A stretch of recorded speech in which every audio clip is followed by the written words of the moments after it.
So let's dig into your big picture vision for the hotel business and hospitality, particularly where it comes to technology. Can you tell us a little bit about how you think about the shiny future of travel while preserving the essential human element of the experience of travel? Yeah, let's start with the latter piece of that, because I think that the travel has evolved. What we all want as travelers has changed significantly in the last couple of decades. 25 years ago when I started traveling, or 35 years ago maybe when I started traveling for business, we wanted not to be disappointed with where we stayed.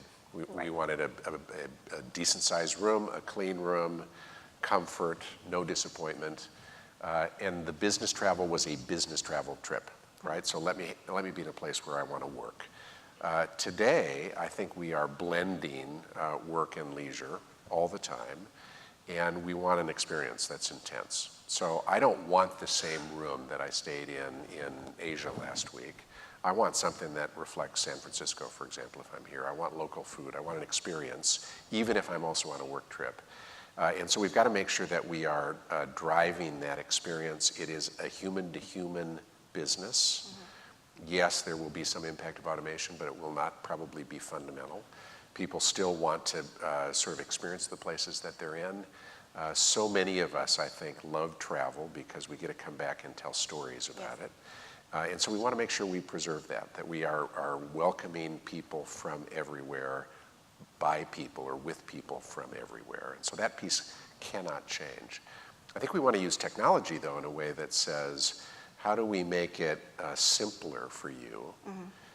Not just to make a reservation or to earn points from that reservation, but to connect with experiences that you can have in that market, mm-hmm. To have your room customized to some extent. That will be easier to do in a luxury property maybe than a lower rated property, but still have a room that reflects the fact that we know you.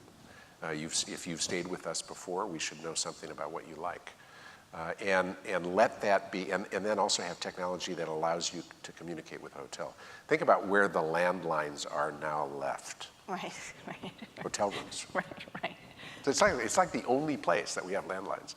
Part of that is because you need it for security reasons or for life safety reasons if there's a fire or an alarm. Right. But part of that is we haven't done a very good job in allowing you to take the device you want to use, your phone, and communicate with the hotel while you're in the hotel. And so those are some of the areas that we're doing a lot of work in. So what would you say has been your biggest bet when it's come to technology? Well, that's a good question. I think we spend a lot of money on technology. We're spending hundreds of millions of dollars a year. It is mostly about investing in the loyalty and reservations platform. They're big bets, but they're not risky bets in the same way. Mm-hmm. I think the biggest bet that sort of has some risk in it, which is not unrelated to this, was our acquisition of Starwood a couple of years ago. $13 billion. $13 billion, biggest deal by a lot that Marriott's ever done. We were a $20 billion company when we bought them, so it's risking a fair amount of the company. And while it isn't at its core maybe a technology bet, it was a bet on the loyalty program. We said, if we can bring these two companies together and have a bigger ecosystem for our customers so that they are really our customers, and we could say to them, why would you stay anywhere else? Why would you stay anywhere else? That would be a good thing. We could know them better. We could essentially take two companies that were investing in separate loyalty and technology platforms and invest in one.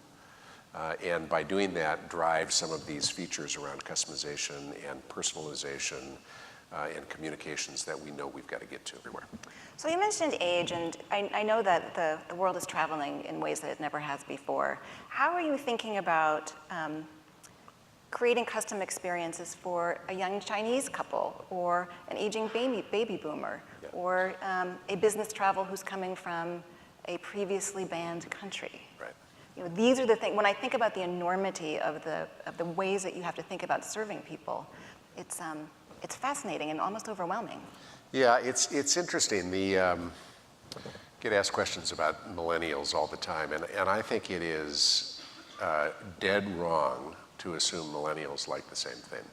And that somehow collectively they like different things than the boomers liked, and that the boomers all liked the same thing. And actually, when you look at the data, that we get to see, you will see that we are all different from each other. Right. Whether we might be born on the same date and we're still different from each other. And so it's not about a generational change. It is instead about saying, back to where we started, how do we know you better so we can give you the tools that you want to use when you travel, give you the food that you want when you travel. One of the things we've been doing with the Chinese traveler, and those numbers are enormous. 15 years ago, 1 million outbound trips from China a year. Last year, 135 million, and they're going to 500 million.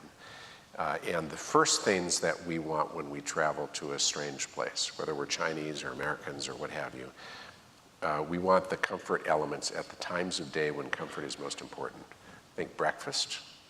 Think about your news, which has gotten to be much easier because we all carry our news with us. Think sometimes about the bed and the way that works. Slippers, we talk about for the Japanese and Chinese travelers because they love their slippers. But you've got to make sure that language and breakfast food particularly are there to welcome people. And beyond that, you start to get to sort of unique attributes. What is it that you want when you travel? Right. And that technology will help us solve.